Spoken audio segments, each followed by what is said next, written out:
Hi friends, പുതിയൊരു വീഡിയോയിലേക്ക് നിങ്ങൾക്ക് സ്വാഗതം.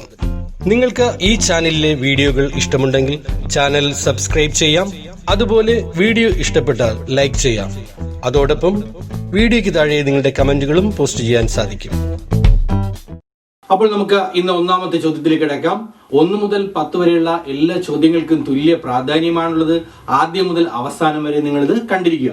ഒന്നാമത്തെ ചോദ്യം ഇതാണ്: രാജ്യത്തിൽ ഏറ്റവും കൂടുതൽ ഉൽപാദനം നടന്ന ആദ്യത്തെ വൈദ്യുതി നിലയം. അപ്പോൾ ഇന്ത്യയിൽ ഏറ്റവും കൂടുതൽ ഉൽപാദനം നടന്ന ആദ്യത്തെ വൈദ്യുതി നിലയം ഏത് എന്നുള്ളതാണ് ഒന്നാമത്തെ ചോദ്യം. അപ്പോൾ ഇടുക്കിയിലെ മൂലമറ്റം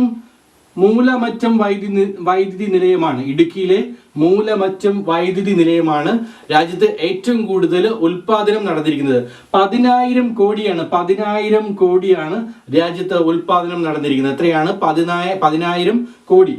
അപ്പോൾ ഇത് മൂലമറ്റം വൈദ്യുതി നിലയം സ്ഥാപിച്ചത് 1976 ഫെബ്രുവരി 12-നാണ്. ഇന്ദിരാഗാന്ധിയാണ് ഇത് രാജ്യത്തിന് സമർപ്പിക്കുന്നത്. അപ്പോൾ ഇത് ആരാണ് സമർപ്പിച്ചത്? ഇന്ദിരാഗാന്ധി 1976 ഫെബ്രുവരി 12-നാണ് ഇത് രാജ്യത്തിന് സമർപ്പിക്കുന്നത്. പ്രതിവർഷം 2398 ദശലക്ഷം വൈദ്യുതി യൂണിറ്റ് ഉൽപ്പാദിപ്പിക്കാൻ ശേഷിയുള്ള കേരളത്തിലെ ഒരേ ഒരു വൈദ്യുതി നിലയമാണ് മൂലമറ്റം വൈദ്യുതി നിലയം എന്ന് പറയുന്നത്. അതുപോലെ രാജ്യത്തിലെ ഏറ്റവും വലിയ ഭൂഗർഭ വൈദ്യുതി നിലയം എന്ന് പറയുന്നത് മൂലമറ്റം വൈദ്യുതി നിലയമാണ്. ഏറ്റവും വലിയ ഭൂഗർഭ വൈദ്യുതി നിലയം ഏതാണ്? മൂലമറ്റം വൈദ്യുതി നിലയമാണ്.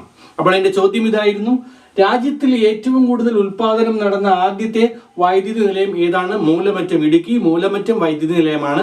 10,000 കോടിയാണ് ഇതിപ്പോൾ കടന്നിരിക്കുന്നത്. 10,000 കോടി ഇതിപ്പോൾ കടന്നിരിക്കുകയാണ്. ഇനി അടുത്ത ചോദ്യം: ചരിത്ര പ്രസിദ്ധമായ ഹഗിയ സോഫിയ മ്യൂസിയം ഏത് രാജ്യത്താണ് സ്ഥിതി ചെയ്യുന്നത്? ചരിത്ര പ്രസിദ്ധമായിട്ടുള്ള ഹഗിയ സോഫിയ മ്യൂസിയത്തെ സംബന്ധിച്ചുള്ള ഒരു വളരെ പ്രധാനമായ ഒരു വാർത്തയുണ്ട്. ഇത് തുർക്കിയിലാണ്. ഇത് ഏത് രാജ്യത്താണ്? തുർക്കിയിലാണ്. ഇത് പണ്ട് കാലത്ത് ഇത് ക്രിസ്ത്യാനികളുടെ അധീനതയിലായിരുന്നു.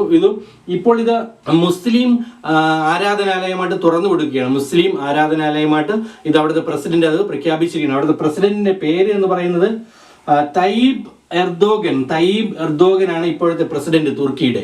അപ്പോൾ ഇപ്പോഴത്തെ തയ്യിബ് എർദോഗനാണ് പ്രസിഡന്റ് എന്ന് പറയുന്നത്. 6-ാം നൂറ്റാണ്ടിലാണ് ഇത് പണിതത്. ഈ ഹഗിയ സോഫിയ എന്ന് പറഞ്ഞാൽ 6-ാം നൂറ്റാണ്ടിൽ പണിത ഒരു മ്യൂസിയമാണ്. 6-ാം നൂറ്റാണ്ടിൽ ജസ്റ്റീനിയൻ ചക്രവർത്തിയാണ് ഇതിന് AD 532-537 കാലഘട്ടത്തിൽ നിർമ്മിച്ച ഒരു മ്യൂസിയമാണ്. ചരിത്ര പ്രസിദ്ധമായിട്ടുള്ള.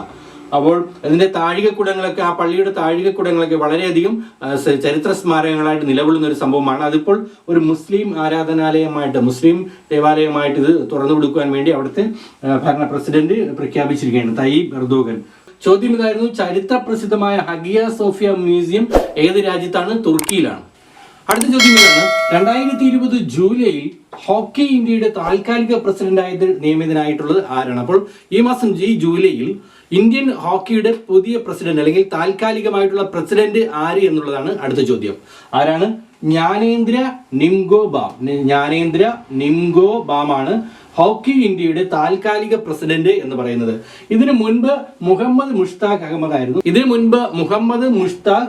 ആയിരുന്നു.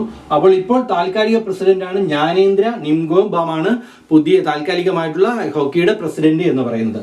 ഇനി അടുത്ത ചോദ്യം ഇതാണ്: ലോക ജനസംഖ്യാ ദിനം എന്നാണ്. ലോക ജനസംഖ്യാ ദിനം, വേൾഡ് പോപ്പുലേഷൻ ഡേ എന്ന് പറയുന്നത് ജൂലൈ 11-നാണ് വേൾഡ് പോപ്പുലേഷൻ ഡേ ആചരിക്കുന്നത്.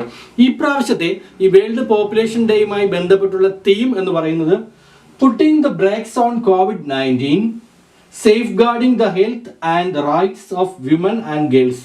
അപ്പോൾ ഇപ്രാവശ്യത്തെ പോപ്പുലേഷൻ ഡേയുമായി ബന്ധപ്പെട്ടുള്ള തീം എന്ന് പറയുന്നത് Putting the brakes on COVID-19, safeguarding the health and rights of women and girls എന്നുള്ളതാണ് ഈ വർഷത്തെ തീം എന്ന് പറയുന്നത്. ഇനി 1990 ജൂലൈ 11-നാണ് ആദ്യമായിട്ട് ഇത് ആചരിക്കുവാൻ വേണ്ടി തുടങ്ങിയത്. 1990 ജൂലൈ 11-നാണ് ഇത് ആദ്യമായിട്ട് ആചരിക്കുവാൻ വേണ്ടി തുടങ്ങിയത്. അപ്പോൾ എന്റെ ചോദ്യം ഇതായിരുന്നു: ലോക ജനസംഖ്യാ ദിനം എന്നാണ് ജൂലൈ 11-നാണ് ലോക ജനസംഖ്യാ ദിനം ആചരിക്കുന്നത്.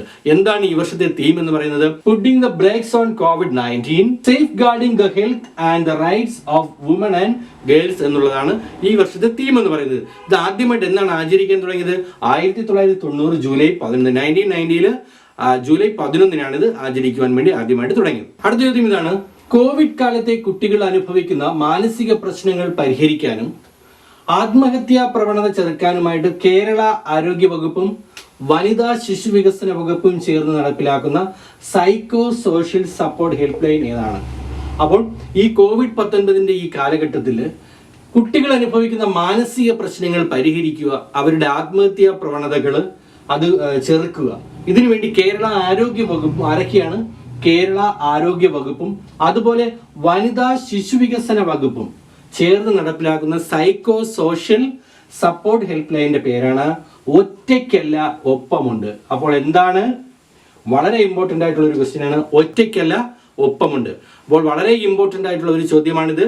ഒറ്റയ്ക്കല്ല ഒപ്പമുണ്ട്. COVID-19 കാലത്ത് കുട്ടികൾ അനുഭവിക്കുന്ന മാനസിക പ്രശ്നങ്ങൾ പരിഹരിക്കുക, അവരുടെ ആത്മഹത്യാ പ്രവണതകൾ ചെറുക്കുക, അതിനുവേണ്ടി ഇത് ആരാണ് തുടങ്ങിയിരിക്കുന്നത്? കേരള ആരോഗ്യ വകുപ്പും അതുപോലെ വനിതാ ശിശു വികസന വകുപ്പും ചേർന്ന് നടപ്പിലാക്കുന്ന psycho social support help line ആണ് ഒറ്റയ്ക്കല്ല ഒപ്പമുണ്ട്. ഇനി അടുത്ത ചോദ്യം ഇതാണ്: ഏതു രാജ്യത്തിന്റെ തലസ്ഥാനത്താണ് ആദ്യത്തെ ഹിന്ദു ക്ഷേത്രം നിർമ്മിക്കുന്നത്? മറ്റൊരു പ്രധാനപ്പെട്ട ഒരു ചോദ്യമാണ്. ഒരു രാജ്യത്തിന്റെ തലസ്ഥാനത്ത് അല്ലെങ്കിൽ ഒരു രാജ്യത്ത് ആദ്യമായിട്ട് ഹിന്ദു ക്ഷേത്രം നിർമ്മിക്കുവാൻ വേണ്ടി പോകുന്നു. അത് ഏത് രാജ്യമാണ്? ഏത് രാജ്യത്തിന്റെ തലസ്ഥാനമാണ്? പാകിസ്ഥാന്റെ തലസ്ഥാനമായ ഇസ്ലാമാബാദിലാണ് ആദ്യത്തെ കൃഷ്ണക്ഷേത്രം അല്ലെങ്കിൽ ആദ്യത്തെ ഹിന്ദു ക്ഷേത്രം നിർമ്മിക്കാൻ പോകുന്നത്. 20,000 ചതുരശ്ര അടിയിലാണ്. 20,000 ചതുരശ്ര അടിയിൽ കൃഷ്ണക്ഷേത്രമാണ് ഇസ്ലാമാബാദിൽ നിർമ്മിക്കാൻ പോകുന്നത്. അപ്പോൾ എന്റെ ക്വസ്റ്റ്യൻ ഇതായിരുന്നു: ഏതു രാജ്യത്തിന്റെ തലസ്ഥാനത്താണ് ആദ്യത്തെ ഹിന്ദു ക്ഷേത്രം നിർമ്മിക്കുന്നത്? ഇസ്ലാമാബാദ്, പാകിസ്ഥാന്റെ തലസ്ഥാനമായ ഇസ്ലാമാബാദിലാണ് കൃഷ്ണക്ഷേത്രമാണ് നിർമ്മിക്കാൻ പോകുന്നത്.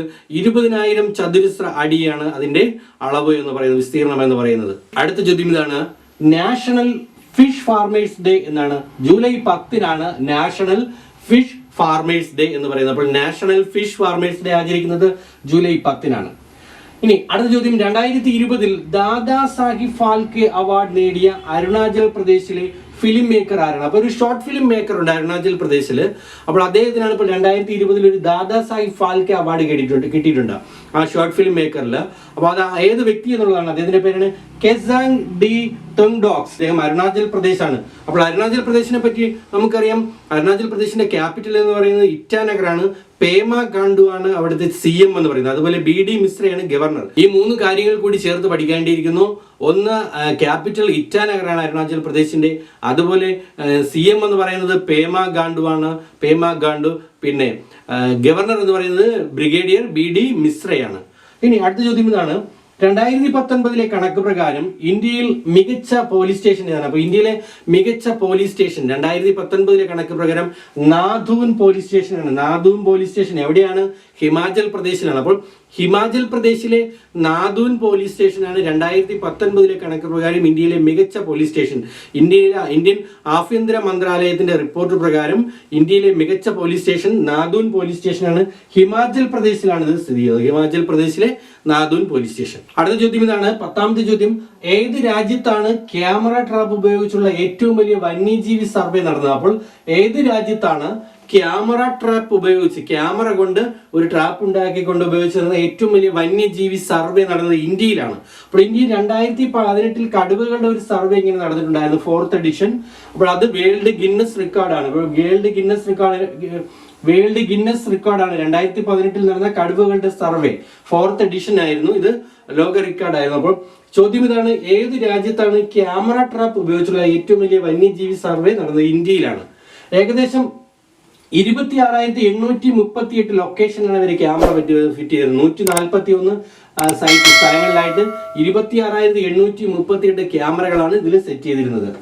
നമ്മുടെ ഇപ്പോഴത്തെ ഈ കണക്ക് പ്രകാരം 2,967 കടുവകൾ ഉണ്ടെന്നാണ് കണക്ക്. ഇപ്പോൾ ഇവരുടെ ഈ കണക്ക്, ഈ സർവേ പ്രകാരം 2,967 കടുവകൾ ഉണ്ടെന്നാണ് ഇതിന്റെ കണക്ക്.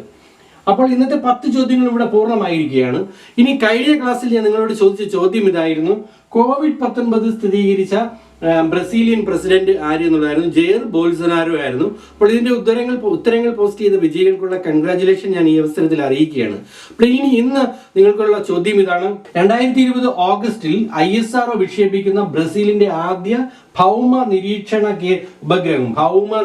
ഉപഗ്രഹം ഏത് എന്നാണ്. അപ്പോൾ 2020 ഓഗസ്റ്റിൽ ISRO ബ്രസീലിന്റെ ഒരു ആദ്യമായിട്ടുള്ള ഒരു ഭൗമ നിരീക്ഷണ ഉപഗ്രഹം വിക്ഷേപിക്കുകയാണ്. അത് ഏത് എന്നുള്ളതാണ് ഇന്നത്തെ ചോദ്യം. ഈ ചോദ്യത്തിന്റെ ഉത്തരം ഈ വീഡിയോയുടെ തൊട്ട് താഴെ നിങ്ങൾക്ക് കമന്റുകളായിട്ട് പോസ്റ്റ് ചെയ്യാം. അതോടൊപ്പം തന്നെ ആദ്യം പോസ്റ്റ് ചെയ്യുന്ന വിജയിക്കാണ് ദിവസേന 1 GB എന്നുള്ള സമ്മാനം ലഭിക്കുന്നത്. അതുപോലെ ഈ ചാനൽ, ഈ ക്ലാസ് നിങ്ങൾക്ക് ഇഷ്ടമായിട്ടുണ്ടെങ്കിൽ തീർച്ചയായിട്ടും സബ്സ്ക്രൈബ് ചെയ്യുക. അതോടൊപ്പം നിങ്ങളുടെ സുഹൃത്തുക്കൾക്കും ഷെയർ ചെയ്ത് കൊടുക്കുക. Thank you.